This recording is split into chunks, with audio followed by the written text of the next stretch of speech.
Kamusta po kayo? Ako po si Dr. Benigno Manlapas, isang doktora na may malalim na pagmamalasakit sa kalusugan ng ating mga lolo at lola. Humihiga ka sa gabi, pagod na pagod mula sa maghapon. Darating ang antok, pero mababaw lang, parang madaling mabasag. Tapos saktong 2:00 ng madaling araw, gising ka na naman. Para sa ilan sa atin ito ay dahil sa pabalik-balik na kirot sa balakang o tuhod na ayaw tayong patulugin ng maayos. Para naman sa iba ito ay dahil sa paulit-ulit na pagbangon para umihi, hindi lang isa kundi 2, 3 o 4 na beses pa sa isang gabi. Sa bawat pagbangon, napuputol ang malalim at nakapagpapagaling na tulog na kailangan natin. At ito ang masakit na katotohanan. Kapag nawala ang tulog na iyon, hindi lang ilang minuto ang nawawala sa atin. Nawawala ang mismong pahinga na inaasahan ng ating katawan para maghilom, para manumbalik ang lakas, at para bigyan tayo ng malinaw na isip at matatag na enerhiya. Hindi nakapagtataka na paggising sa umaga, mabigat ang pakiramdam, magulo ang isip, at nakakainis, parang nagtrabaho ka buong gabi imbes na nagpahinga. Matapos ang ilang dekadang panggagamot, natutunan kong pahalagahan ang pagsasama ng modernong medisina at ng simple ngunit subok ng karunungan mula sa kalikasan. At natuklasan ko na ang ilan sa mga pinakamabisang solusyon para sa mga karaniwang problemang ito ay malamang na nakatago lang dyan sa inyong kusina ngayon. Ngayong araw, gusto ko kayong kausapin, hindi lang bilang isang doktor, kundi bilang isang tao na naiintindihan ang mga hamon na ito. Tutuklasin natin ang 3 kahangahangang natural na sangkap, luyang dilaw o turmeric luya o ginger at blackstrap molasses. Ang ating pangunahing bida ay ang hari ng mga pampalasa, ang luyang dilaw. Susundan ito ng kanyang matapang na kapareha, ang luya. At panghuli, ang isang matamis na sangkap na siksik sa mineral, ang blackstrap molasses. Gagamitin natin ang mga sangkap na ito para gumawa ng 3 napakasimple at masasarap na inumin. Hindi lang ito basta maiinit na inumin. Espesyal itong dinisenyo para sa inyong katawan. Layunin nitong pahupain ang sumasakit na mga kasukasuan, pakalmahin ang inyong sistema, at tulungan kayong makamit ang mas malalim at tuloy-tuloy na tulog para mabawasan ang oras ninyo sa pagbalik-balik sa banyo at madagdagan ang oras ng mahimbing na pagtulog. Kaya inaanyayahan ko kayong mag-relax, makinig ng may bukas na isipan, at samahan nyo akong tuklasin kung paano natin magagamit ang kapangyarihan ng kalikasan para mabawi ang inyong mahimbing na gabi. Inumin bilang 1 ang Golden Milk Night Cup. Magsimula tayo sa pagkilala sa ating pinakamahalagang sangkap, ang magandang pampalasa, ang luyang dilaw o turmeric. Malamang ay nakita nyo na ito sa mga lutuin, pero ang tunay na halaga nito ay nasa kakayahan nitong manggamot na kinikilala na sa loob ng libu-libong taon. Ang sikreto sa kapangyarihan ng turmeric ay ang compound sa loob nito na tinatawag na curcumin. Ang curcumin ang aktibong sangkap na gumagawa ng mabibigat na trabaho. Ngayon, gusto kong imaginin ninyo ito. Isipin ang inyong mga kasukasuan o joints, ang inyong tuhod kapag umaakyat ng hagdan, ang inyong mga kamay kapag pilit na binubuksan ang garapon ng peanut butter, ang inyong balikat kapag inaabot ang isang bagay sa mataas na estante. Ang paninigas na iyon, ang kirot, ang sakit, iyan ay dulot ng prosesong tinatawag na inflammation o pamamaga. Sa aking klinika, madalas kong ipinapaliwanag ang inflammation sa aking mga pasyente bilang isang maliit at tahimik na apoy na nagniningas sa loob ng katawan.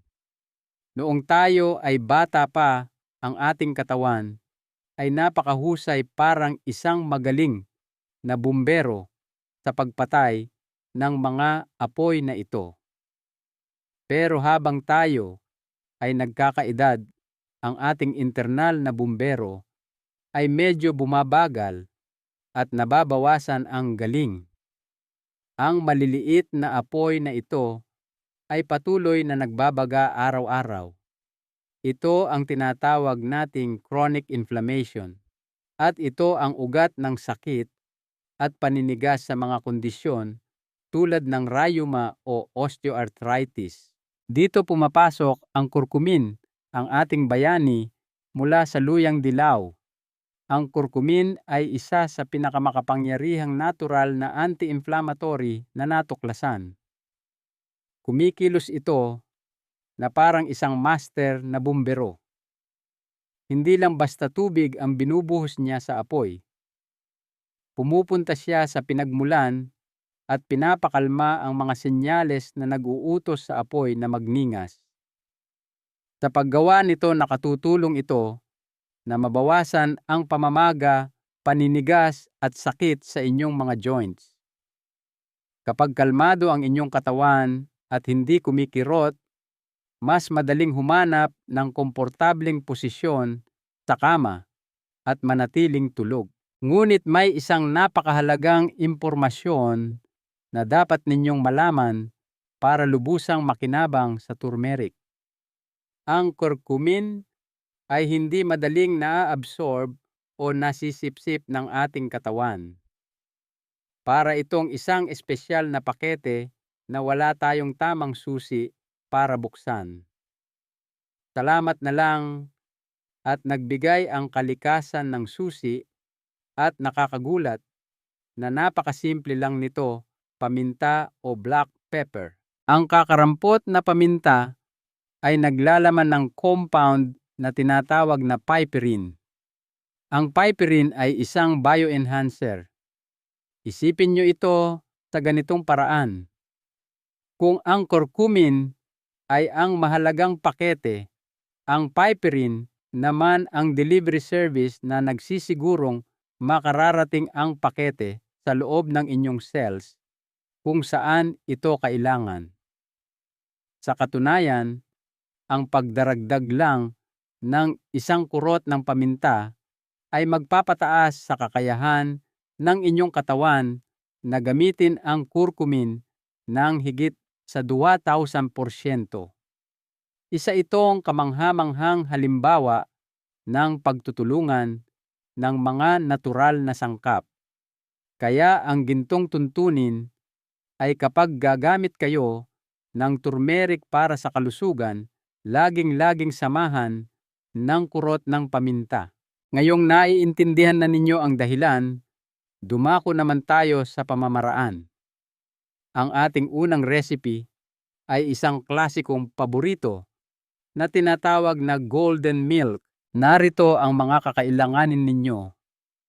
2 tasa ng gatas na inyong gusto, 1 kutsarita ng luyang dilaw, powder ground turmeric, kalahating kutsarita ng cinnamon, 1 napakaliit na kurot ng paminta, 1 maliit na piraso, kalahating pulgada ng sariwang luya na ginadgad, at kung gusto nyo, 1 kutsarita ng purong honey. Ang paghahanda ay napakasimple lang.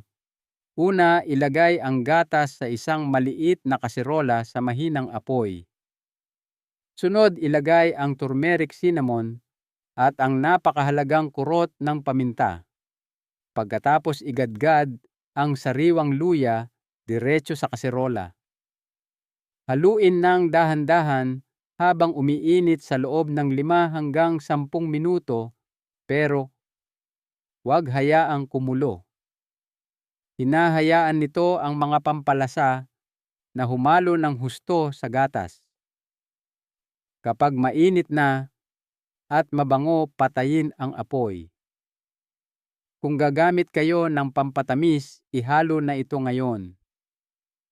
Sa huli isalin ang inyong golden milk sa paborito ninyong tasa. Pwede nyo itong salain kung gusto nyo ng mas makinis na inumin. Ngayon, napakahalaga na inumin ito sa tamang oras para maiwasan ang pagbangon para umihi. Ipinapayo ko sa aking mga pasyente na ubusin ang anumang inumin 2 oras bago ang planong pagtulog. Kaya namnamin ang masarap na inuming ito habang nagpapahinga sa gabi, marahil habang nagbabasa o nakikinig ng radyo. Isa itong ritual na nagsasabi sa inyong katawan na oras na para magpahinga.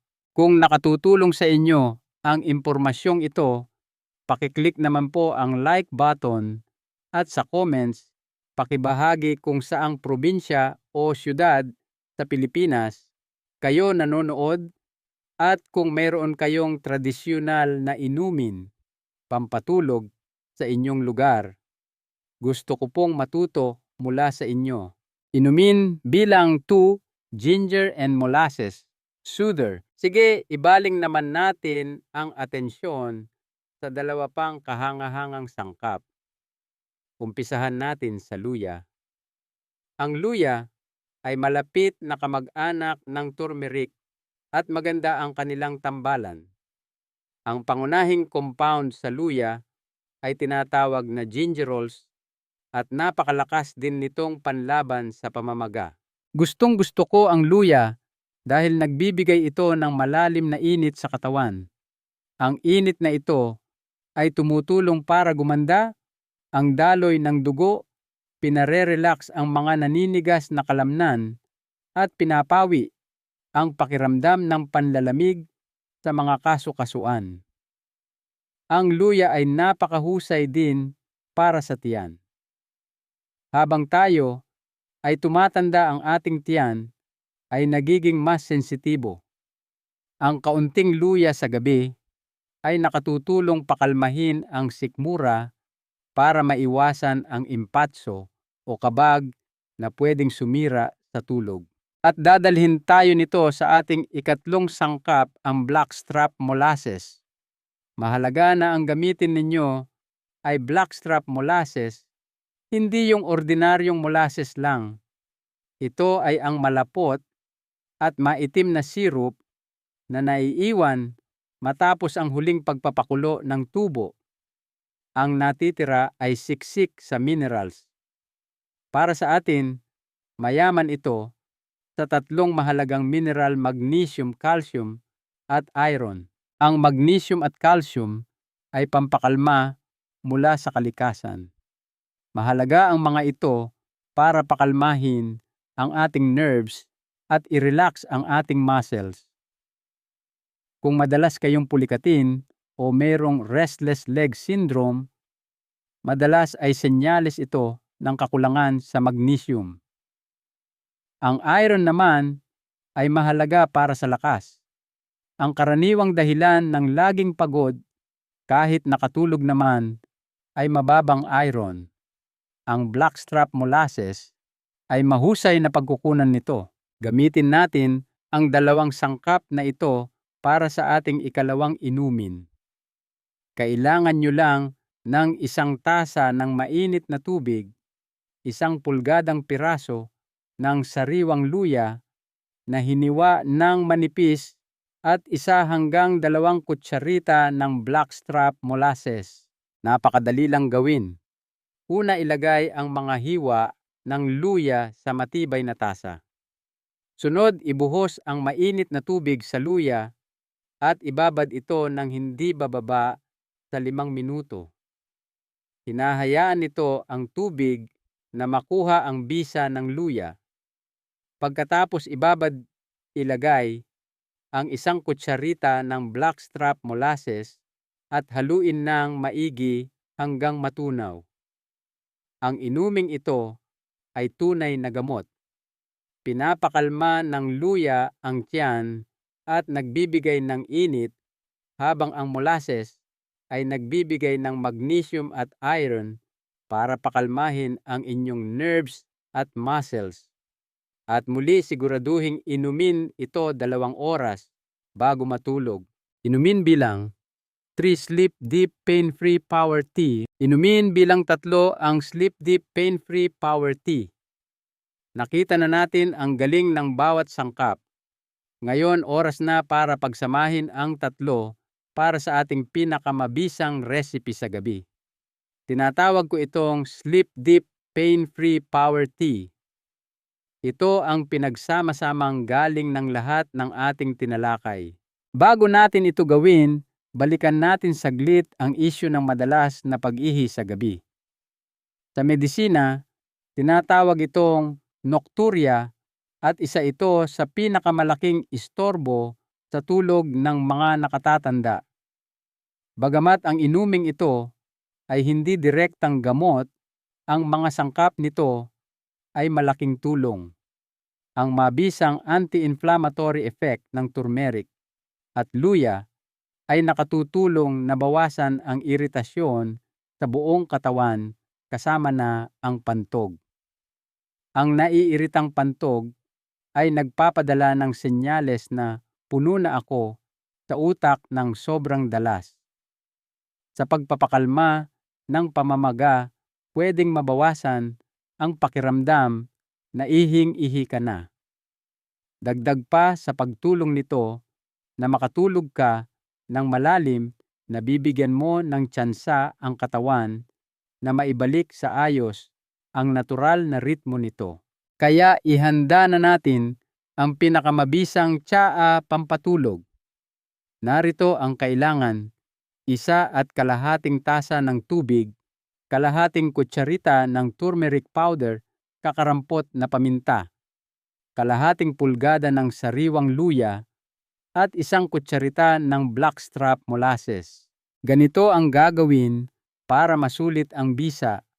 Sa isang maliit na kaserola, pagsamahin ang tubig, turmeric paminta, at luya. Pakuluin ito ng bahagya. Pagkatapos, hinaan agad ang apoy sa pinakamahinang setting.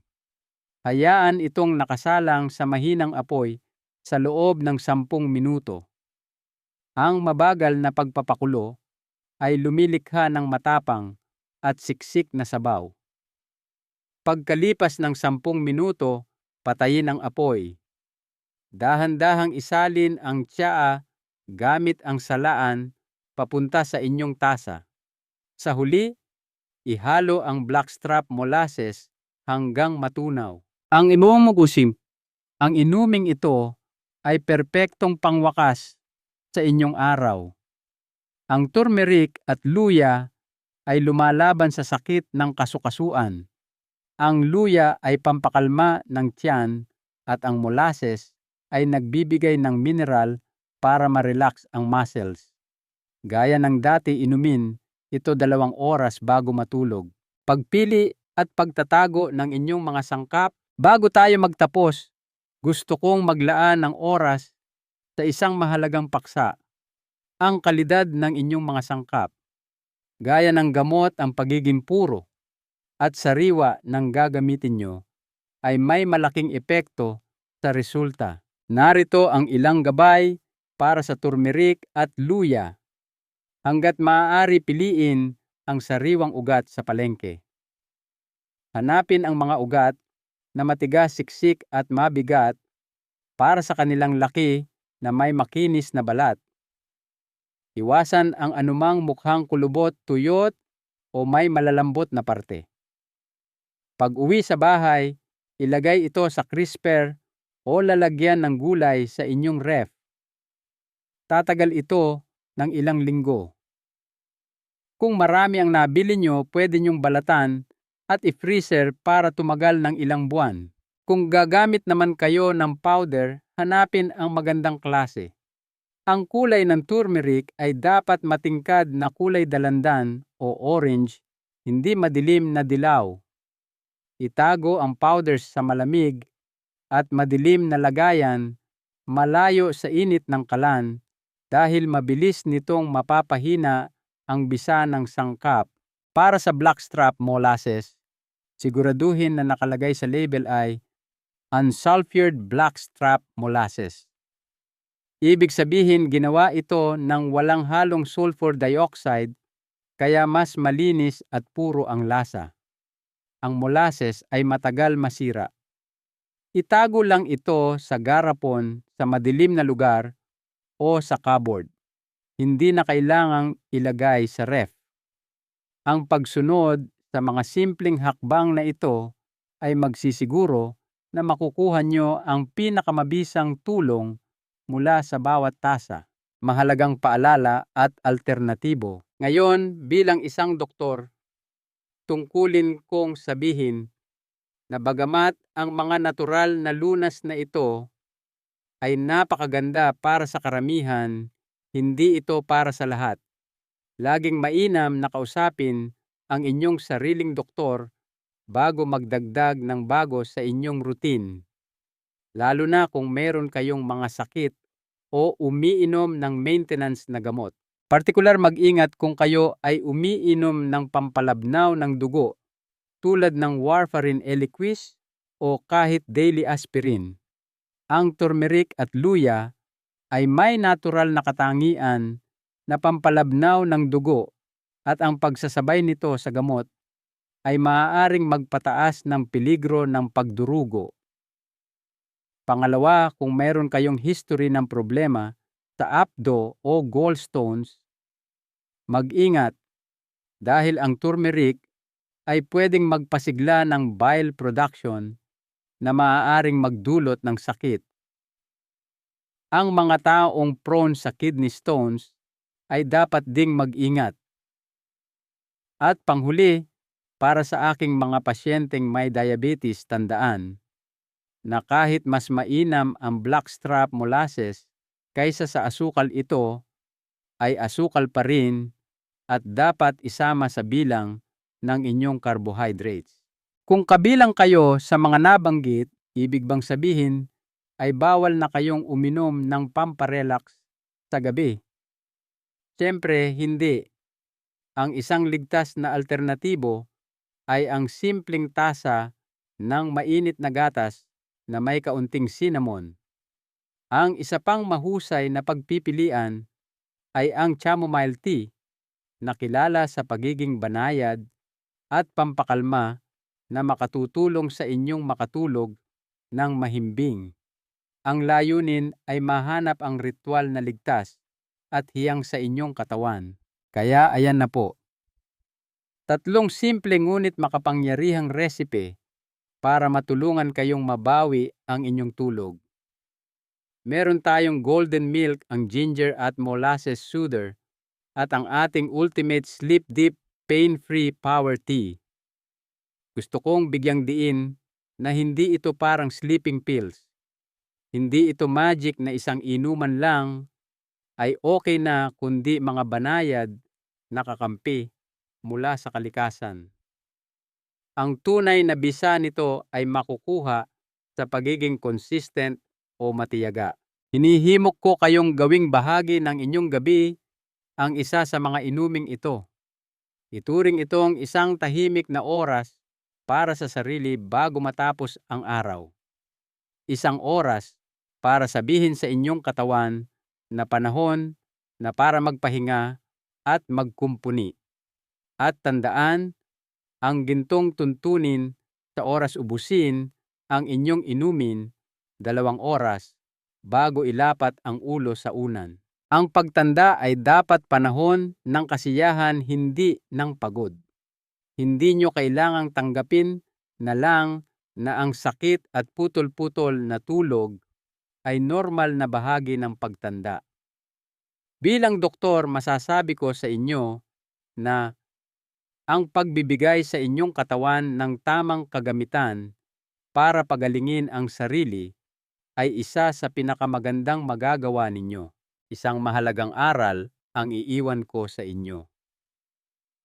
Ang kalusugan ay kayamanan, ngunit ang mahimbing na tulog ay ang susi para mabuksan at mapakinabangan ang kayamanang iyon. Huwag ipagkait sa sarili ang pahinga. Sana po ay makapagbigay ang mga reseping ito ng ginhawa at maraming gabi ng mahimbing at tuloy-tuloy na tulog. Maraming salamat sa pagsama sa akin ngayon. Kung naging mahalaga sa inyo ang video na ito at sa tingin nyo ay makatutulong sa inyong kapamilya o kaibigan, pakiusap na i-share nyo ito sa kanila. At kung gusto nyo pang makapanood ng mga video mula sa akin na nagbabahagi ng simple at natural na payong pangkalusugan, siguraduhin mag-subscribe sa channel na ito at i-click ang notification bell. Mag-comment na rin kayo sa ibaba para malaman ko ang inyong saloobin. Hanggang sa muli, hangad ko ang inyong mabuting kalusugan, kaligayahan, at matatamis na panaginip. Magandang gabi po.